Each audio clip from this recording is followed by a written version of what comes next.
my name is Eric Trumbauer. I've been with Penn Medicine Hospice for about 6 years now. I also have with us our newest member to the volunteer department, Kaylin Williams. Oh, hi, hello. Um, our goal tonight is to give you all just a basic overview of what hospice care is. What we're going to describe, 99% of it is exactly what you should get from any hospice agency. Whoever you go to, it should be exactly like this is the philosophy of care. This is what is expected of a hospice care agency. This is what it's going to be like when you or your loved one need to utilize these services as maybe a patient, eventually as a patient, or as a caregiver of someone that you love. I want you to keep that in mind. I'm going to drop in the chat right now, actually, just something, a little tool that if and when the time comes for you, is a way for you to actually compare hospice agencies in your area. So what I'm describing tonight, every hospice should be, this is the basics of it. But when you need to, you'll be able to compare with that tool. So I believe I can, yes, if I could share my slides, that would be great, Kevin. Usually this presentation takes about 40 to 45 minutes, and then I have about 10-15 minutes open for Q&A. I would encourage you to use the chat box throughout the presentation. And if I'm going to cover it in a later slide, I'll note that, or I might answer the question right then and there. All right, I am able to share. Let's go ahead and get started. Let me make sure I've got my chat box open to see it as well when they come. All right. So tonight's agenda. We are going to do a brief overview of the philosophy of hospice, and we talk about it as a philosophy and not a location or a place. And that is because we'll talk about all the different locations that we can do hospice care. It does not necessarily have to be a physical location, but rather it is a way that we approach managing a person's pain and symptoms and their disease. We'll talk briefly just about the history of hospice, how it became a part of the Medicare benefit here in the United States, and how it is an entitlement every single one of us it has as a citizen or as an individual with a social security number in the US. We'll talk about when do you decide that hospice is appropriate? When does it make sense to start utilizing hospice services over other types of healthcare services? We'll talk a little bit about where it's provided. And then what the bulk of today is really going to be about what does the hospice agency actually provide? And we'll do a little step-by-step guide and overview of what you could experience and when you or your loved one comes onto a hospice agency. And again, 99% of that is going to be what you should expect from any single hospice because of the regulations and the expectations set forward by Medicare. There is one aspect that is really going to be unique to what Penn Medicine does, and that has to do with the way the regulations are written, in that you create your own bereavement program. So we'll dive into that, what we do, and I can only speak to what Penn Medicine does for bereavement, not from other agencies. And then overall, we'll talk about why hospice is needed at all. Why is it something that is important to know about? Why is it something you want to be thinking about or be aware about before you actually need it? So that way, when you do need it, it's not as overwhelming, it's not as scary, and it's a lot more beneficial to you. All right. So let's talk a little bit about the philosophy. There's a whole bunch of words up there. Feel free to peruse them. The key components of it, though, are that we're not doing curative treatment. That is the big component that a lot of people can struggle with, is this idea that we are not looking to cure a disease. Rather, what we are focused on are the pain or the symptoms associated with it, and helping somebody manage that to the point where they are still able to enjoy and experience life while their disease progresses. And that's something else, I really want you to understand. Hospice care, while we do work with individuals who are at an end of life and who are dying, hospice is all about living. It's about living your life the best that you can while recognizing that it will come to an end. It has a lot of different components to it. A lot of healthcare, you think about it only focusing on the physical signs. Hospice is specifically designed to focus not just on the physical ailments somebody might have while facing end of life, but also any mental, psychosocial, or spiritual components. And to do this, it's all provided by a team of individuals. And that's one of the big parts that we're going to go through tonight is, what do all these different team members do? How do they work together to serve the patient and their family? That's the other key thing that you want to keep in mind. Hospice care is not just for the individual who is dying. It is for every single person that they consider their family or their friends, or that is a part of their support system. Because when somebody dies or is dying, it doesn't affect just them. It affects all those that are around them. And that's what hospice there is to support, because dying is a very communal process. The last big point I really want to highlight on here is that there is nearly zero reason somebody doesn't deserve this kind of support. When they are at end of life, this is something that they deserve. It is an entitlement that we all should get and can take advantage of when it comes to the point where our bodies are no longer able to sustain us on this world. So, we start in 1967 with this brief history of hospice, but what you should really appreciate or understand is that this hospice philosophy, all these things that we've been talking about, it's really hearkening or calling back to the way we as humans lived for centuries. Being able to appreciate end of life, being able to connect and understand and be comfortable with that idea that we're not going to be here forever. Yet in the early 1900s, we saw a tremendous amount of advancement in our medical technology and our treatments, where more people are living longer today than ever before. Not that people haven't always lived to old age, but that more people are doing that. So as a society, we've really distanced ourselves from the concepts of death and dying. And we're a lot less comfortable with it, because we've proven time and again that we can cure disease. We can do it. We've done it again and again and again, and treatments just keep getting better and better and better. Yet, at the end of the day, that doesn't stop the inevitable, and that is that we will all at one point have an end of life. And so in the 60s, actually over in London, the very first concept of a hospice came into being. And that it was from Dame Cicely Saunders, where she's working in the medical field, not just as a nurse, not just as a social worker, but also as a physician. She's got all these different roles that she does in her hospitals. And she starts to really see that we don't treat people at end of life well. We're so afraid of it that when it comes time for somebody where we say there's no more, quote unquote, that we can do for them, we put them off to the side, out of sight, out of mind, and we move on to the next patient.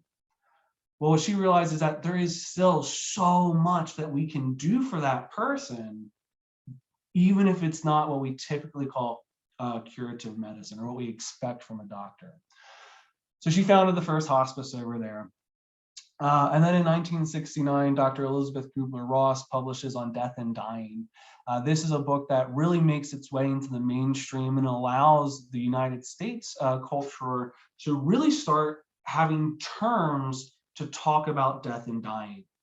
Now, I'm sure everybody can list off what is often called the 5 stages of grief or loss or of dying. You've got your denial, anger, acceptance, bargaining, all these things. And when this book was written, it was laid out in a nice linear path. And since this time, that concept, that idea of a linear route that we go down when we reach end of life, or if we're grieving a loss, has essentially been debunked. And even in her own book, she does not describe it as this perfect linear experience. But what she did do was give us terms and words to talk about it, to be able to discuss it with one another. And so it was a really groundbreaking book for the 20th century. But again, something to really understand and recognize is that it's not a clear linear path. In fact, all these experiences or feelings of death and dying, and there's different parts to it, you can go back and forth between them. One day you could be really, really accepting of your experience, and then the next day you couldn't be more angry about it. Or you could be experiencing those different points at the same time. So know that this conversation really took off in the late 60s and has transformed a lot over those years. So much so that in 1974, the very first hospice was established in Connecticut.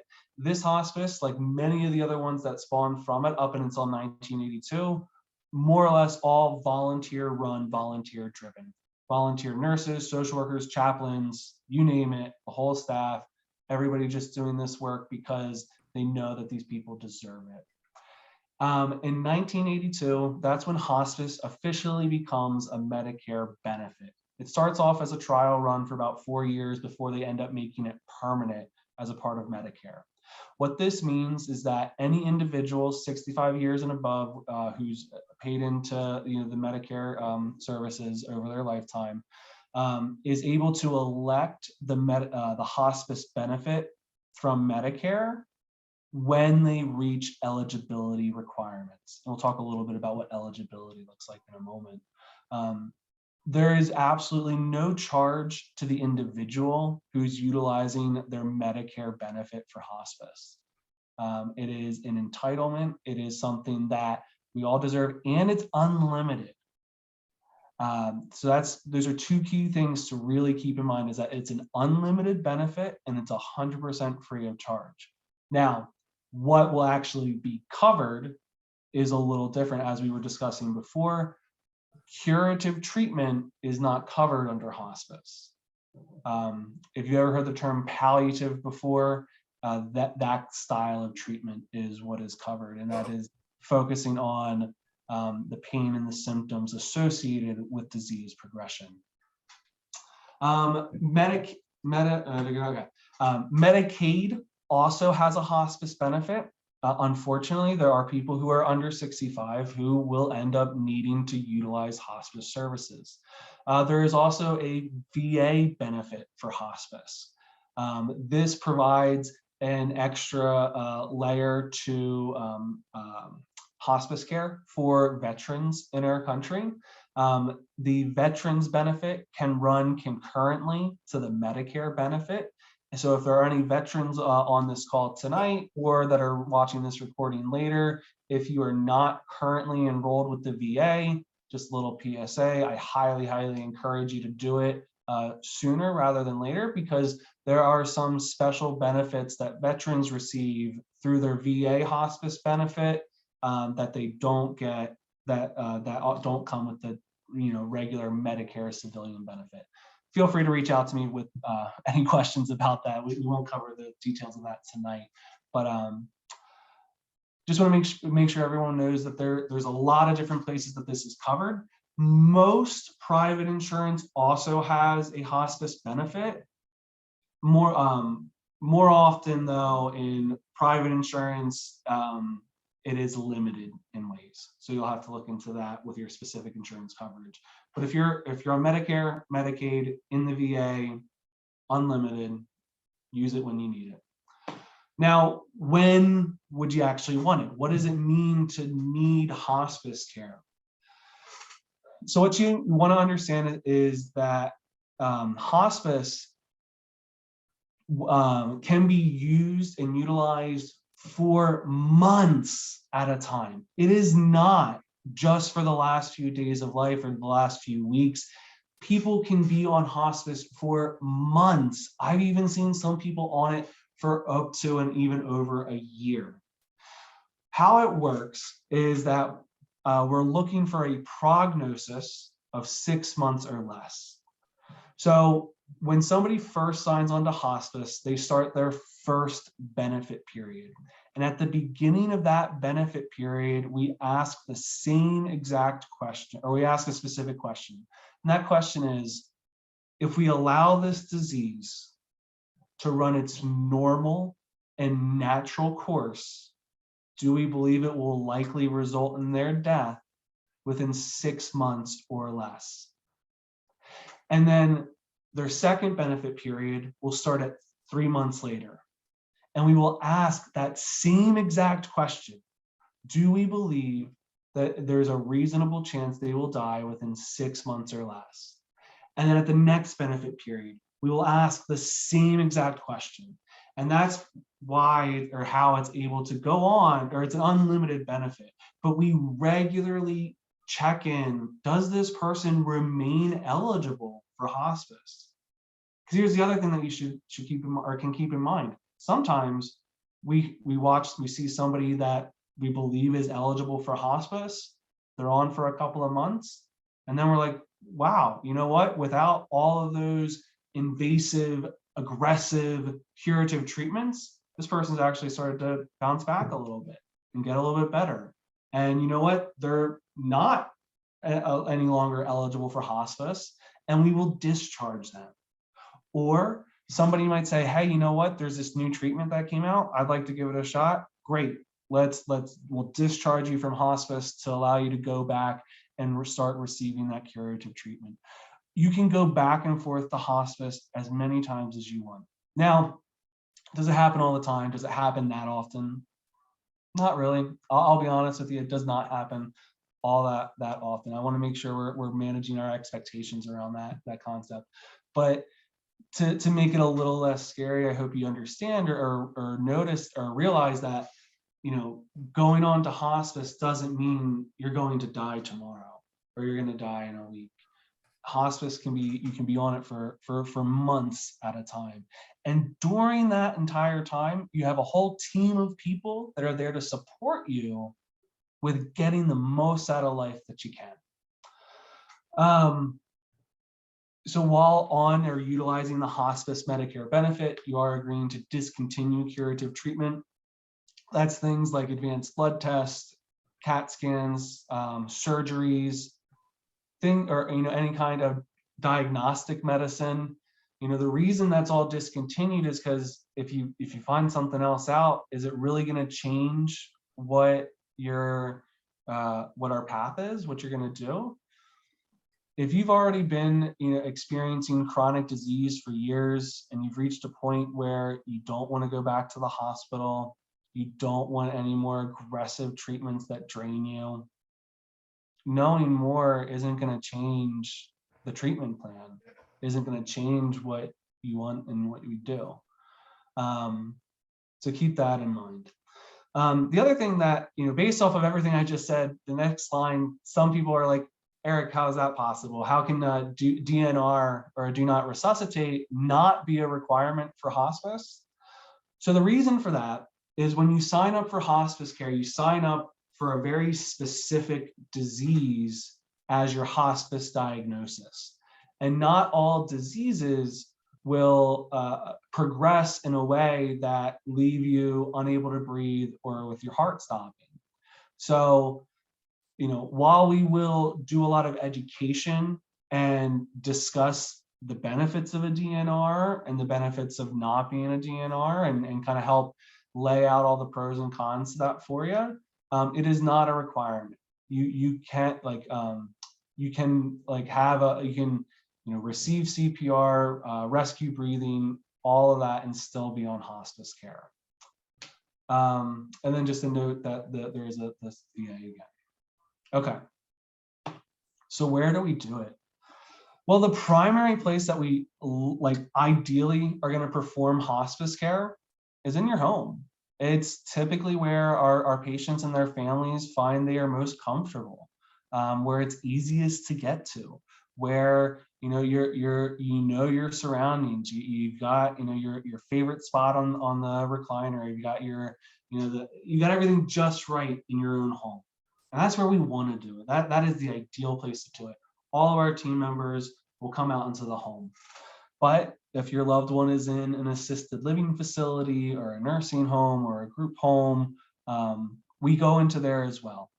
So sometimes when I talk about long-term care facilities, if you have a loved one who's been in one of the, like a skilled nursing facility for several months or years at this point, the way I'll describe it is that, the staff members in that facility, their expertise is long-term care.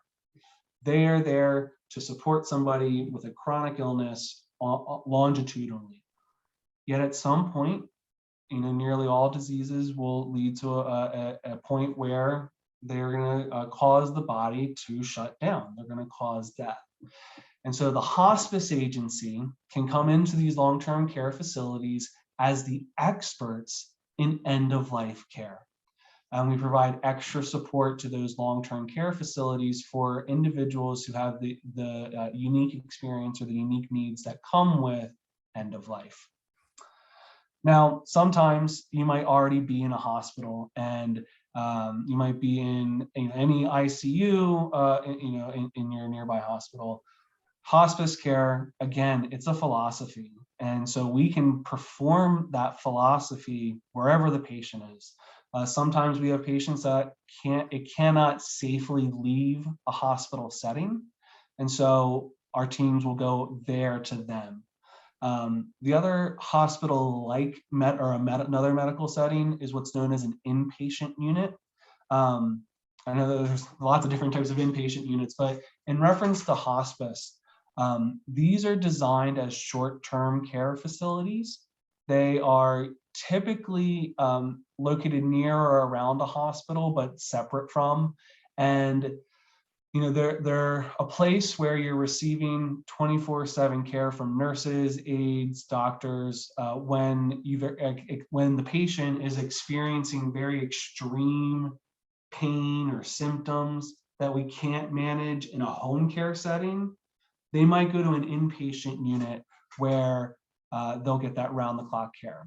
But the goal there is to get that pain or that symptom well managed. That's the phrase that we use, where we can then safely transfer them back home. Some patients, they will die at an inpatient unit though as well.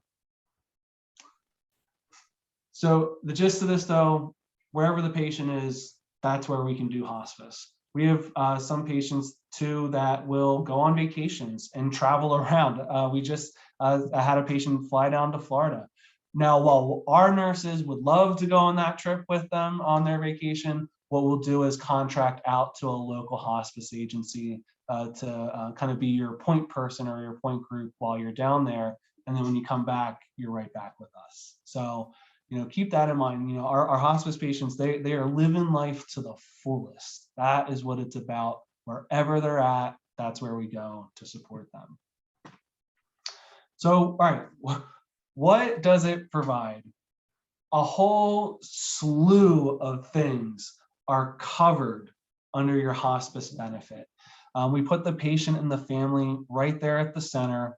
And in our image there, that's just a few of the people that are a part of your team now when you come onto hospice. Now, all these different things are also a little bit why it's kind of overwhelming when you first sign up for hospice, because you've got all these different strangers that are now contacting you to you've just made the decision that you're no longer going to seek curative treatment. Now, does that necessarily mean you've accepted, quote unquote, that this is your end of life? Not necessarily, but you're no longer seeking that curative treatment. And so you've got all these people calling you, contacting you, and I'll walk you through that in a moment. So, but it can be a lot. It's a lot of new people, especially right at the beginning. But nursing, chaplain, social worker, home health aides, these are huge. If a lot of our caregivers tend to have their own health issues. So to be able to bathe, shave, feed, help to toilet their loved one, it can be a lot. Caregiving is a huge, huge struggle. And so anybody that we can send out to help relieve some of that is a great benefit. In our pre-presentation discussion, we were talking about volunteers. All the different durable medical equipment you might need. These are things like hospital beds, commodes, walkers, wheelchairs, different kinds of like reclining chairs, any kind of physical medical device that you might need while out in the home, all covered under the Medicare benefit. Many agencies have a variety of different therapies that can come out: music therapy, physical therapy, speech, occupational. Now, some of these last three therapies here, you might be thinking to yourself, wait, Eric, you mean you're gonna send a physical therapist out to the home and my loved one's gonna start walking again? Probably not, unfortunately. These types of therapies are going to be designed around helping the patient maintain as much independence as they can for as long as they can. But if somebody's already bedbound by the time that we get out there, the physical therapist under hospice is not going to be able to reinvigorate somebody's body to walk again. But what they're going to do is help with safety in the home, or helping develop or train and teach the patient and their family on how to continue to do things maybe a little bit differently than what we had in mind, but to help maintain that independence for as long as possible. Because remember, hospice is about life. It is about living the best that you can and maybe finding new ways to do that. And then the last thing, that is, explicitly covered on this slide is just any medications related to the terminal diagnosis. One of the key things that we try to do when we come in is a med reconciliation and to relieve pill burden. What we mean by this is a lot of individuals, as they're reaching their end of life, have accumulated a slew of different medications that they are taking. Well, if we can help lessen the number of pills that you have to take in a day, that's what we're going to try and do. Make life a little bit simpler, easier to enjoy, without having to worry or stress so much about all the different other responsibilities that you've had. And we try to really hone in on the specific medications surrounding that terminal diagnosis, that singular diagnosis, and any of the symptoms you might be having with them. Okay, so what I've given you so far is really just all the background, all the stuff that kind of goes into it, and is something that I wish more people in the United States really understood about hospice care. What I want to do now is kind of walk you through it. What does it actually look like when it's your time to explore this service? So step one is to really to discuss that terminal diagnosis. Generally, the recommendation is going to come from either your primary care physician or your specialty physician. It could be either one of them, doesn't matter. And they are going to speak with you, with your loved ones, with or your POA, or whoever is involved with your family, with your consent, of course, that it might be appropriate. And they're going to make a determination and have that discussion that you might want to make the referral to a hospice agency.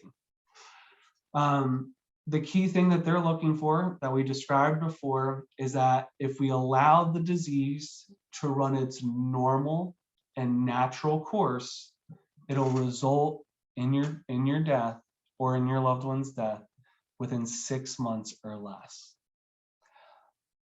A lot of our patients, I'd say for us, on average, I think our patients are on for about 3.5 months. And that, to me, that says a lot. Really, just, we still live in a very death to dying culture. And it's hard for a doctor to come to that conclusion. And that's one of the reasons we do presentations like this, is to help people be more comfortable in broaching that conversation when it's appropriate. Um, so once they receive, you receive that terminal diagnosis, and you're like, okay, your head is spinning. You're thinking, what do I do next? What's next? That's when it's time to select your hospice agency. Again, I'd point you to the Medicare Hospice Compare website that I linked to in the chat. You can usually compare up to 3 very easily. It gives you a whole bunch of different metrics to really see how well do these different hospice agencies stack up against each other in your community. Wherever you're at, or if you're in like a long-term care facility, you should always receive a minimum of 3 choices. Sometimes these facilities, they might have, their preferred one, or like, hey, that's who we're contracted to come in with, to come in.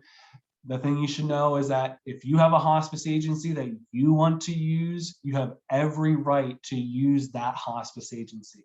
They can get a one-time contract with the facility. Don't let that stop you from using the company or the organization that you wish. What that could do, if push really comes to shove, you might, if you're in a facility, you might need to find a different one, but very rarely that happens. If you have a company or group that you want to use because you've seen them at work with somebody else that you've known, you've got a connection to it, and you have a right to do that. So once the referral goes over, every hospice has a medical director as well. And so they're going to have to verify and confirm with the referring doctor. So, to officially sign on to hospice, 2 doctors must agree that if we allow that disease to run its normal and natural course, it would result in that person's death within 6 months or less. Reasonably, we have a reasonable belief that that'll occur. At that point, there's a bunch of paperwork that you sign off on, and you schedule the admission. A lot of times, these consent signings and the admission, they can happen within a day of each other. Sometimes it's the same day, sometimes it's at the same time, but then you're going to do your admission. An admission usually takes about 3 to 4 hours. Some nurses are quicker, depends on what else is going on in the home or with the family. But it can usually take a decent amount of time, but that's because they're going to figure out your whole history. They're going to look at all your medications. They're going to make sure you understand everything, that you and your family understand everything that you're signing up for, that you're agreeing to, and that you kind of know what is coming next, what's going to happen next. This is kind of what we call day 1.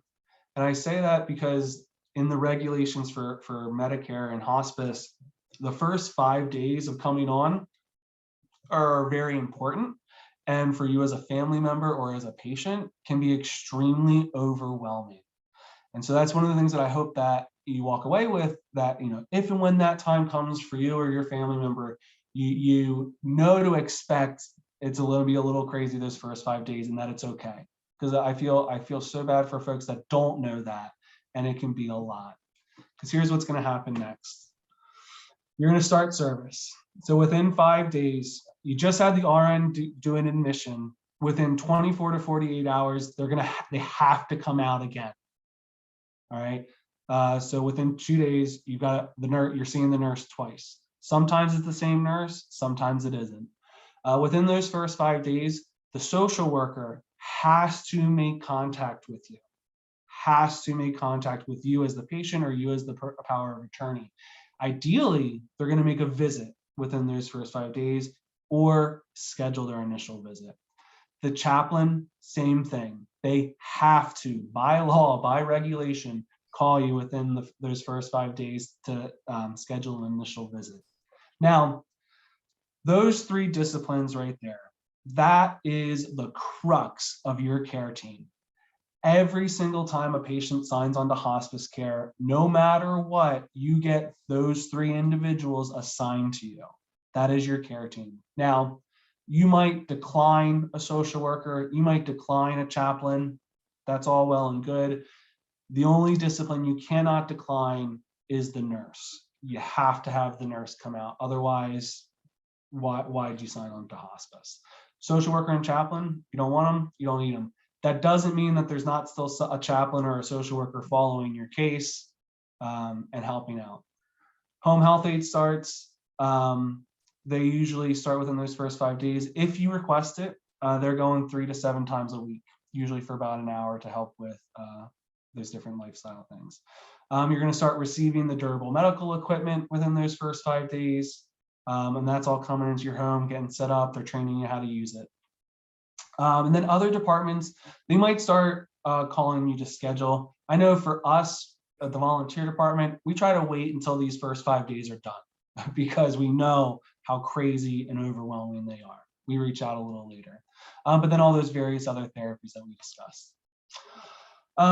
So services started, you've had your first 5 days, maybe you're a week or 2 in, you're actually now just kind of getting into a rhythm. Again, hospice can be for many months.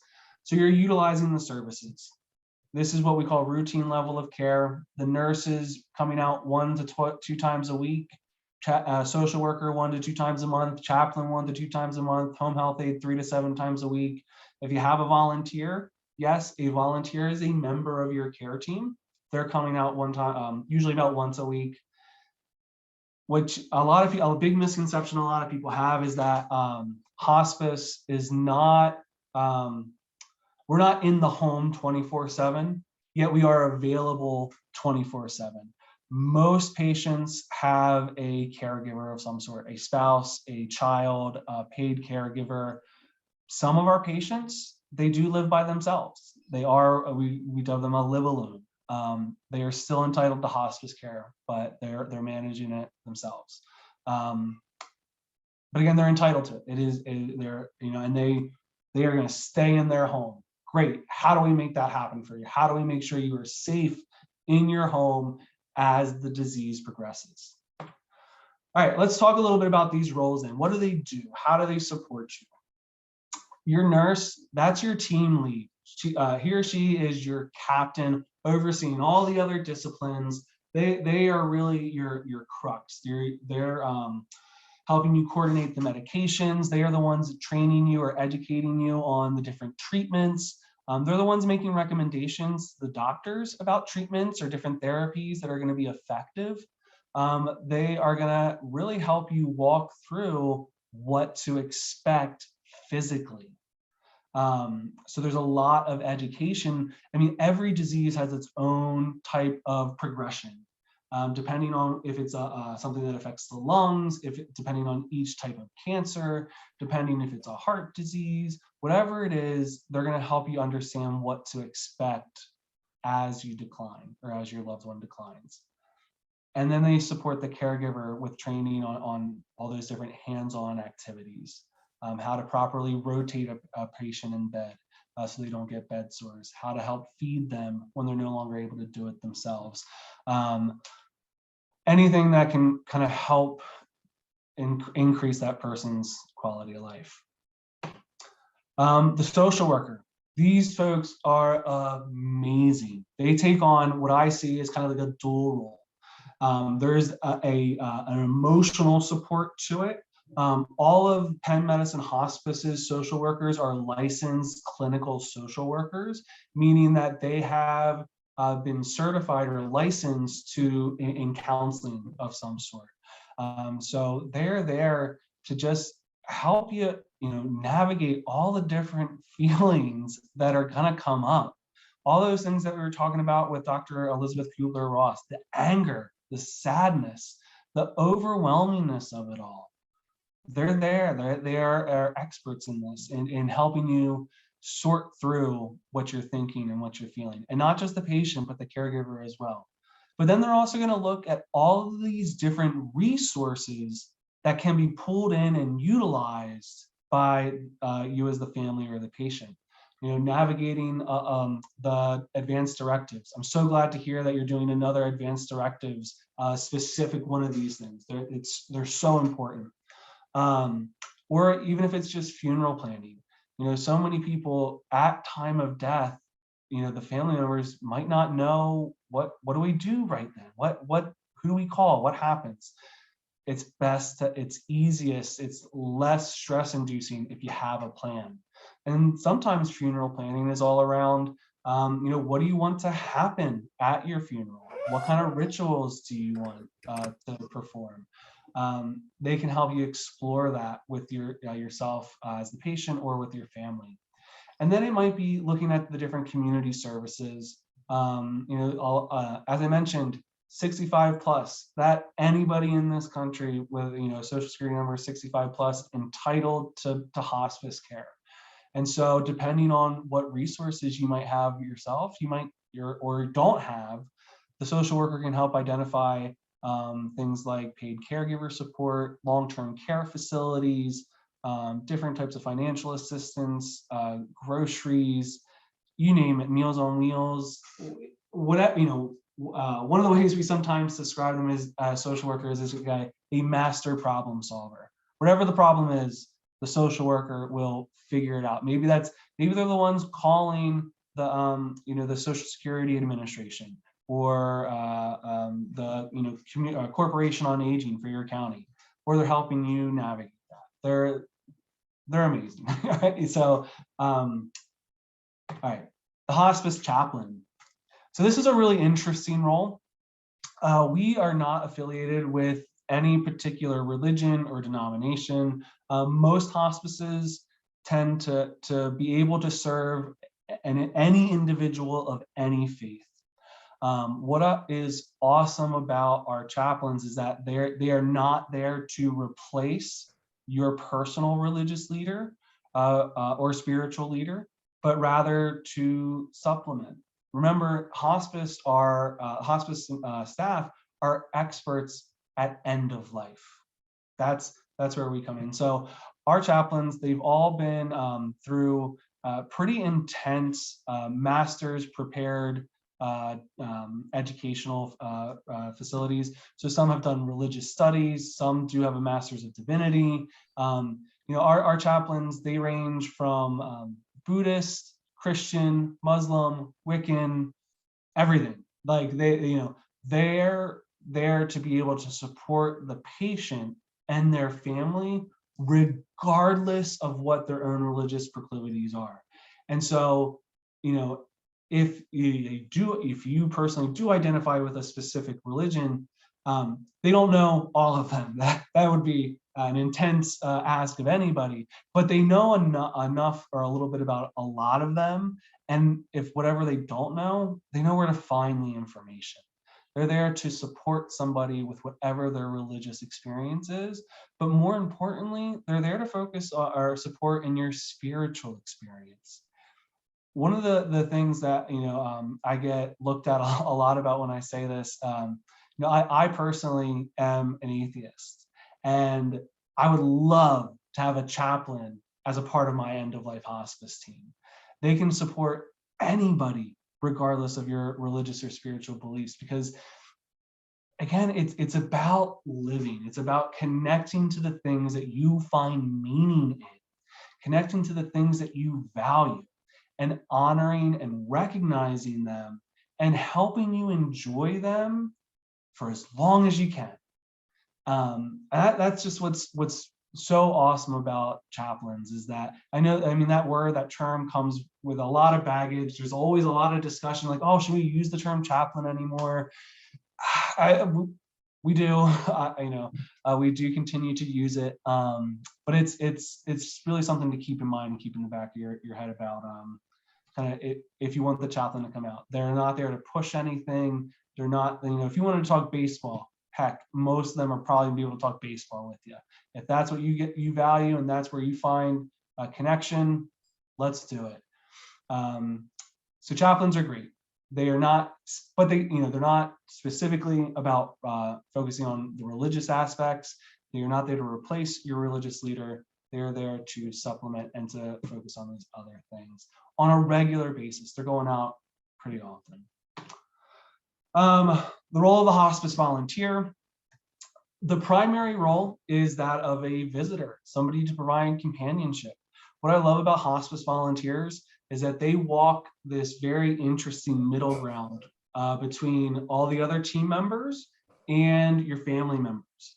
You know, they're very well trained. We do about 20 hours of training online, in person, shadowing, all with them out there in the field. So that way they get a really good sense and understanding of what hospice is, what our patients and families are going through. Yet, unlike the family members, they're not emotionally invested. They're a nice, solid, neutral party that can come out that knows what's going on, but doesn't isn't emotionally invested. But then they're also not these other clinical team members that are asking about bowel movements or funeral planning. None of that. It's, hey, let's hang out and play a game of checkers. Let's watch some TV. Let's listen to some music. Let's sit quietly and I can read from the Bible for you, or read your favorite mystery novel, whatever it is.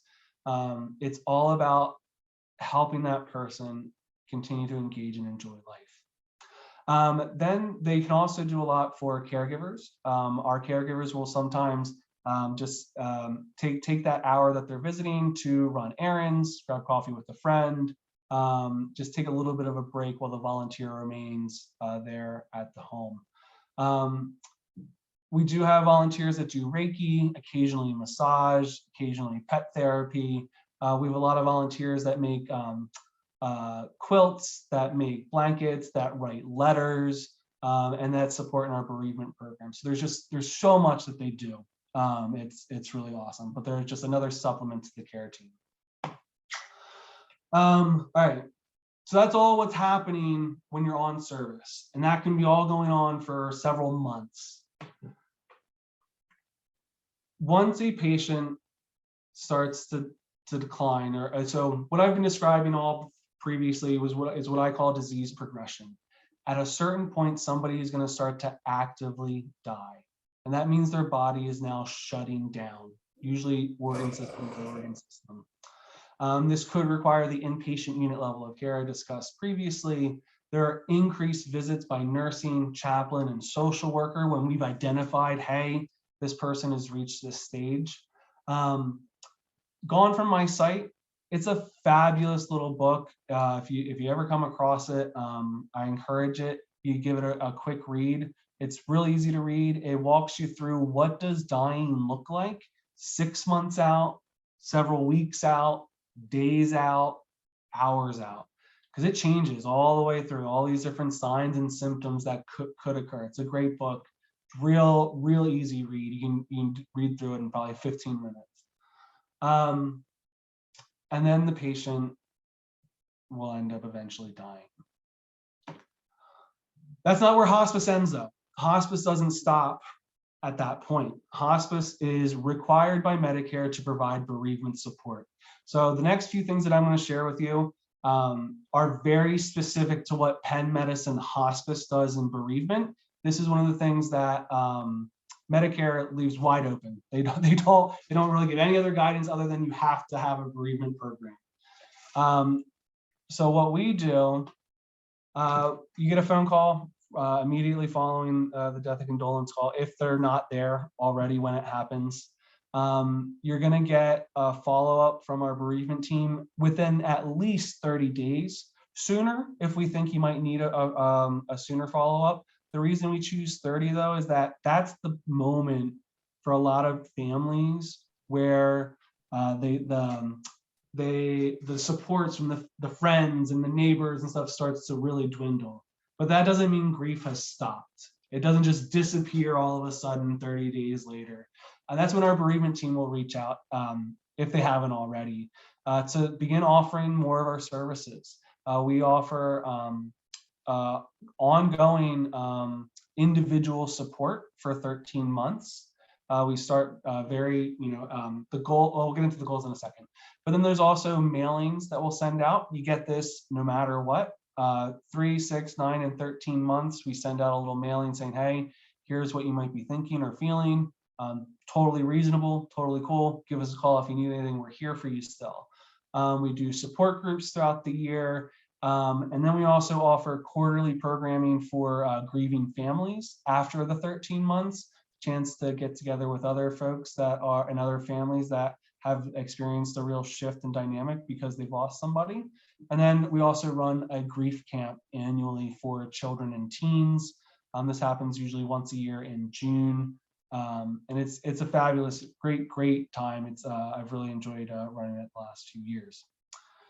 I know I'm going a little over. I'm almost on a couple more slides. The key thing to think about with grief is that it's not something that we're going to help you get over.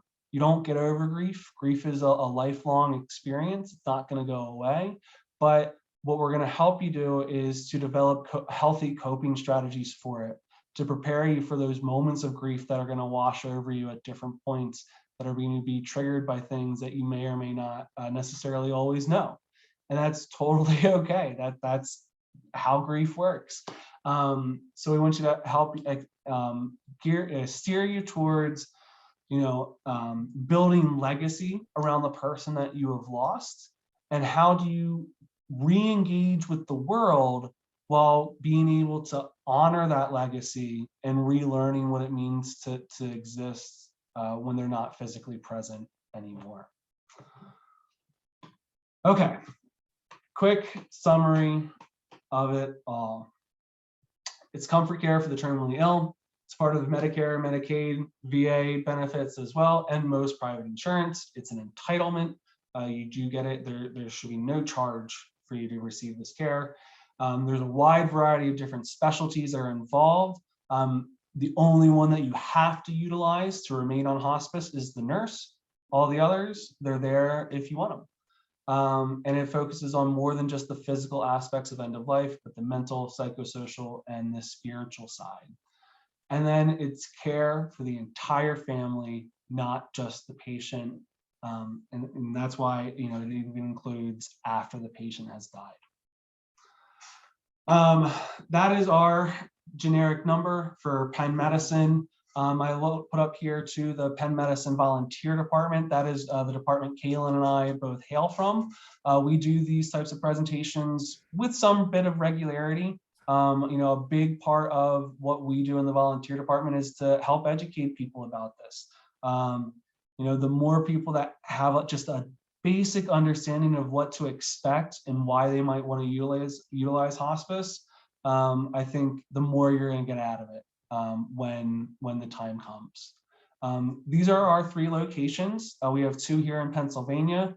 We cover all of southeastern Pennsylvania, so Philadelphia and the collar counties like Chester, Delaware, Montco, Bucks. And then we have another branch out in Princeton, New Jersey.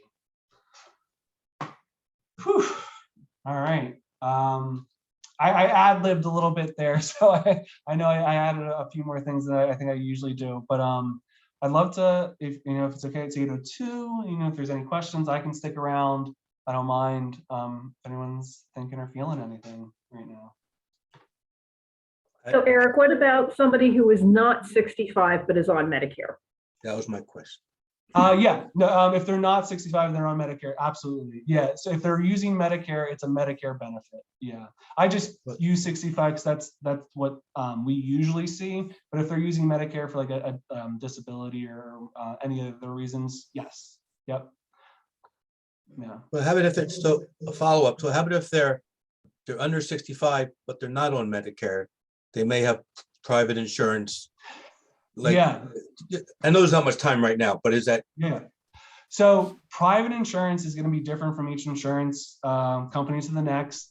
Okay. The way I've seen it a lot of times is that there is a limit in private insurance. There's not a limit for Medicaid. So Okay. if you're using Medicaid, you're good. But if it's a private insurance, a lot of times it's 2 months. Or And then two, could they two qualify? Sorry. Because someone then on private insurance that's under 65 that runs out of the benefit, is there some public I can tell you options? that our agency will never turn somebody away for an inability to pay. That's our agency. I can't speak to every hospital. Okay. Yeah. All right. Thanks. Yep. Melissa, I saw you Yeah. Is there a waiting list for hospice? Not at this time. Now, I can tell you in southeastern Pennsylvania, there's like, I think 60 plus different agencies. There's a lot. And that has to stem from the fact that in Pennsylvania, for an organization to start a hospice company, you do not need to present a what they call a certificate of need. So there's a lot of competition in Pennsylvania and hospices. Now in New Jersey, there's not. And in a lot of counties and in a lot of other states, you have to prove to the state that there is a need for another hospice company before you can start one. Oh, wow. Yeah, it's crazy. I know. No, I can tell you there was pre-pandemic, we were at a point where it's like, whoa, we did have to pump our brakes a second and had to refer to other agencies because we were, it was a lot, but 99% of the time, no, there's no wait list. Okay, thank you. Can you put in the chat that PMAT home at volunteer department? Absolutely.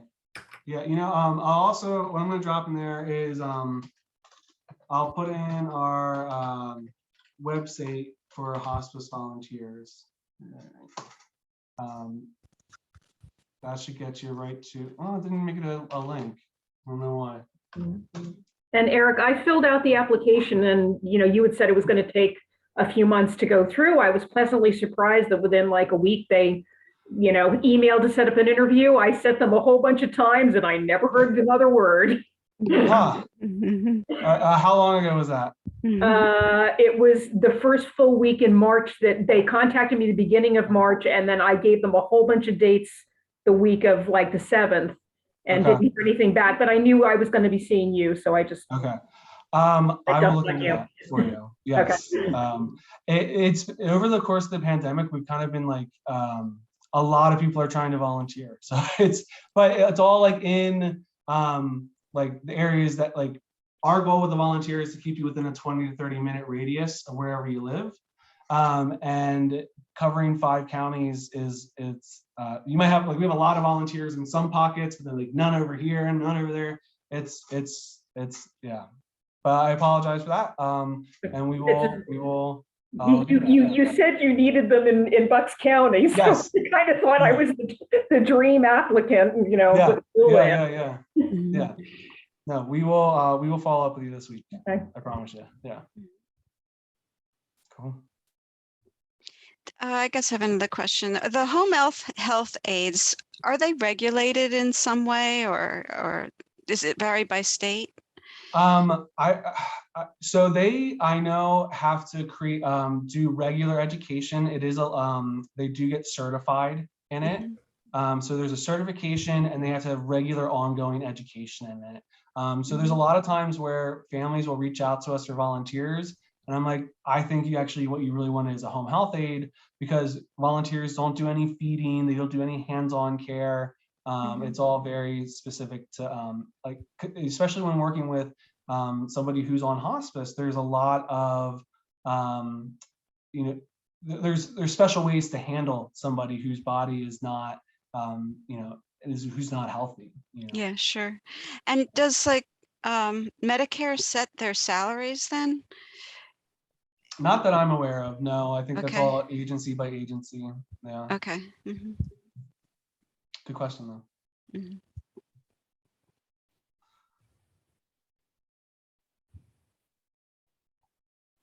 All right. Well, I will leave that's our website. I'll also drop our generic email for the volunteer department. I'm just copying it here. Feel free to reach out to us with any questions. If you know any other groups that would be interested in something like this too, that you might be a part of, we're about it. I love doing these things. I think it's really worthwhile helping people understand what hospice is before they need to start thinking about it, because it'll just make that whole process a little bit easier. So if you just have generic questions about hospice, is it appropriate to email that email address? Sure. Yeah. Okay. Go ahead. You know, if we can't answer it, we probably can connect you to somebody that can. And similarly, if I say had a congregant that was wanting to talk to somebody about hospice beyond the conversation I could have with them, would we, send them to that? I'd email? send them to the volunteer department. Yeah, that's your easiest bet. You know, and if we're not the best person to talk to about it, we can, you know, we have very good relationships with all of our social workers, chaplains, nurses. We'll get the answer. Yeah. Well, Eric, thank you very much. I think that was very informative. Yeah. So Thank you again for having me. And especially on a Sunday night, thank you so much. Before I'm sure you're about to jump in, and Caitlin, you as well, before you're about to jump into a week of work. Thank you so much for taking the time out on a Sunday night. Yeah, not a problem. Really appreciate it. That was very good. Thank you. Thank you. And then Thank you all. Eric and Kaylin, it sounds like we're wrapping up. Will you stay on for just a moment after Sure, other yeah. folks take off? I'm going to stop recording.